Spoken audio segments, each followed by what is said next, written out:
പിതാനും പുത്രനും പരിശുദ്ധാത്മാവിന്റെ നാമത്തിൽ ആമേൻ. വിശ്വാസ പ്രമാണം. സർവശക്തനായ പിതാവ് ആകാശത്തിന് നമ്മുടെ സൃഷ്ടാമ ദൈവത്തിനെ ആശ്രയിക്കുന്നു. അവിടുത്തെ പുത്രൻ ഞങ്ങളുടെ കർത്താവായ ഈശോമിശിഹായെ ആശ്രയിക്കുന്നു. ഈ പുത്രൻ പരിശുദ്ധാത്മാവിന്റെ ഗർഭസ്ഥനായ കന്യകാമറിയത്തിൽ പിറന്ന പൊന്തിയോസ് പിലാത്തോസിന്റെ കാലത്ത് പീഡകൾ സഹിച്ച് കുരിശിൽ മരിച്ചടക്കപ്പെട്ടു. പാതാളങ്ങളിൽ ഇറങ്ങി മരിച്ചവരെ മൂന്നാം സ്വർഗത്തിലേക്ക് എഴുന്നള്ളി സർവശക്തിയുള്ള പിതാവായ ദൈവത്തിന്റെ വലതുഭാഗത്തിരിക്കുന്ന അവിടുന്ന് ജീവിക്കുന്നവരും മരിച്ചവരെ വിധിക്കുന്നവരും മനുഷ്യത്തെയും പ്രേക്ഷിതന്മനുഷ്യത്തെയും പുസ്തകത്തിൽ സകലം പുണ്യമറ്റായിരിക്കുന്ന പാപങ്ങൾ മോചനത്ത ശരീരത്തിന്റെ നിത്യമായ ജീവിതത്തിന് ആശ്രയമ്മ ശ്രീകൃഷ്ണൻ ഞങ്ങളുടെ പിതാവാണ് നാം എഴുതമാണ്.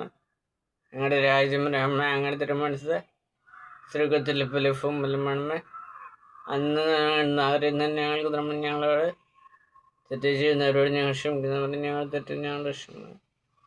ഞങ്ങളുടെ പ്രലോഭനത്തിൽ ഉൾപ്പെടുത്തരുത്, തിന്മെന്ന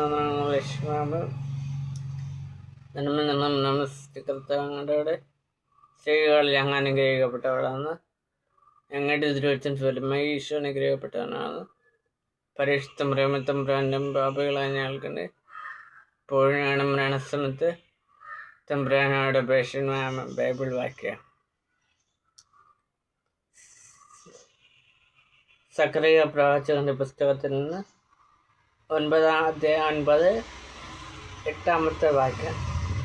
ആരും കയറി ഇറങ്ങി നടക്കാതിരിക്കാൻ ഞാൻ എൻ്റെ ഭവനത്തിന് ചുറ്റും പാളയമടിച്ച് കാവൽ നിൽക്കും.